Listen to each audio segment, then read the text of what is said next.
कौन सा टॉपिक पढ़ना है, और ये इसमें टॉपिक मेन है केंद्रक झिल्ली, केंद्रक द्रव्य, जीव द्रव्य, केंद्रिका, गुणसूत्र, आनुवंशिक गुण और कोशिका भित्ति। इतना सारा टॉपिक हम लोगों को क्लियर करना है, ठीक है। तो पहला क्या है उसमें, केंद्रक झिल्ली। तो केंद्रक झिल्ली से नाम से ही पता चलता है कि केंद्रक झिल्ली मतलब केंद्रक का झिल्ली, नाम से ही पता चलता है।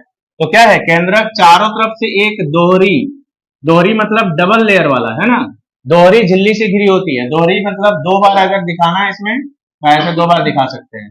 तो ये दोहरी झिल्ली से घिरी होती है, जिसे हम लोग क्या कहते हैं, केंद्रक झिल्ली। ये पहला हुआ। दूसरा क्या है, केंद्रक द्रव्य। अब केंद्रक के भीतर भी जो है, केंद्रक के भीतर जो नीला कलर का दिख रहा है ना, ये एक प्रकार का क्या है, अर्ध तरल पदार्थ। अर्ध तरल मतलब पूरी तरह से पिघला हुआ नहीं है, थोड़ा गाढ़ा टाइप का है ना। तो गाढ़ा टाइप का है, इस पदार्थ को हम लोग क्या कहेंगे, केंद्रक द्रव्य, केंद्रक द्रव्य, ठीक है। तीसरा टॉपिक क्या है, जीव द्रव्य। तो जीव द्रव्य हम लोग जब कल पढ़े थे, कोशिका द्रव्य पढ़े थे ना। कोशिका द्रव्य के बारे में क्या बताए थे, कोशिका झिल्ली ये वाला बाहर, और केंद्रक झिल्ली के बीच में जो पीला वाला पदार्थ है वो क्या बताए थे कल, कोशिका द्रव्य, कोशिका द्रव्य था। और आज एक नया चीज क्या पढ़े, केंद्रक द्रव्य। तो याद रखना है कि कोशिका द्रव्य और केंद्रक द्रव्य दोनों को मिला दो जीव द्रव्य में। यहां समझना, पीला वाला भाग का नाम कल बताए थे हम, कोशिका द्रव्य बताए थे कि नहीं, कोशिका द्रव्य। तो कोशिका द्रव्य और केंद्रक द्रव्य दोनों को एक साथ मिला दो और तब जाकर के नाम हो जाएगा जीव द्रव्य। यानी कोशिका के अंदर पूरा कंप्लीट जो अर्ध तरल पदार्थ है, पूरा में केंद्रक वाला भी और बाहर वाला भी दोनों मिला के जो है उसको कहेंगे हम जीव द्रव्य, जिसको प्रोटोप्लाज्म बोलते हैं। अब नंबर आ गया केंद्रिका। कह रहा है कि बहुत ही उच्च उच्च क्षमता वाला, यानी बहुत ही ज्यादा पावर वाला अगर हम लोग सूक्ष्मदर्शी लेंगे, बहुत ज्यादा पावर वाला सूक्ष्मदर्शी लेंगे, तो उसमें क्या है कि कह रहा है कि अंदर में, केंद्रक के अंदर एक गोल और सघन, सघन को कभी कभी हम लोग गाढ़ी लिखते हैं, गाढ़ा यानी थोड़ा अर्ध तरल से ज्यादा गाढ़ा होगा। तो अंदर में देखो एक चीज और दिख रहा है, ये गोल वाला, इसी गोल वाले का नाम क्या है, केंद्रिका। क्या नाम है, केंद्रिका। क्लियर हो रहा है ना, समझना। उसके बाद नंबर आता है गुणसूत्र। गुणसूत्र में क्या है कि देखो केंद्रक के अंदर ध्यान से देखो, धागा जैसा चीज दिखता है, दिख रहा है। तो ये धागा वाला जो चीज है ये रियल में गुणसूत्र है। क्या है ये, गुणसूत्र। गुणसूत्र को इंग्लिश में क्रोमोसोम बोलते हैं, क्रोमोसोम। इंग्लिश वर्ड भी तुम लोग को लिखा दिए हैं। अब आनुवंशिक गुण क्या है, रियल में गुणसूत्र का काम ही क्या है, गुणसूत्र का काम है कि माता पिता के गुणों को बच्चों तक पहुंचाना, ठीक है ना।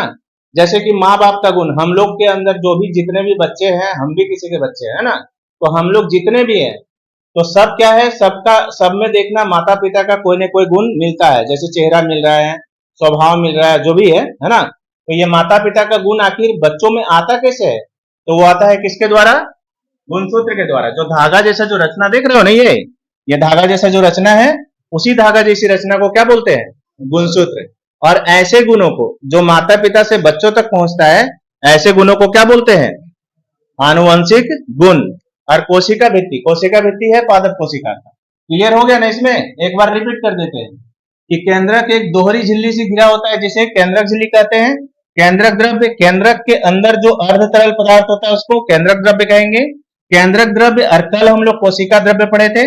कोशिका द्रव्य क्या था, कोशिका झिल्ली और केंद्रक झिल्ली के बीच का जो अर्ध तरल पदार्थ है वो कोशिका द्रव्य है। तो केंद्रक द्रव्य और कोशिका द्रव्य मिलाकर के क्या कहलाता है, जीव द्रव्य। और केंद्रक के अंदर माने उच्च आवर्धन क्षमता वाली अगर हम सूक्ष्मदर्शी से देखेंगे तो अंदर, कोशिका के अंदर एक गोल गाढ़ी रचना पाई जाती है, जिसे हम लोग केंद्रिका कहते हैं, ठीक है। और केंद्रक के अंदर जो केंद्रक द्रव्य है उसमें एक धागे जैसी रचना है, उस धागे जैसी रचना को कहेंगे गुणसूत्र। और गुणसूत्र का काम क्या है, माता पिता के गुणों को बच्चों तक पहुंचाना। तो माता पिता के गुण को बच्चों तक पहुंचाने वाला गुण जो होता है वो कहलाता है आनुवंशिक गुण। और कोशिका भित्ति अब बच गया, तो कोशिका भित्ति देखो,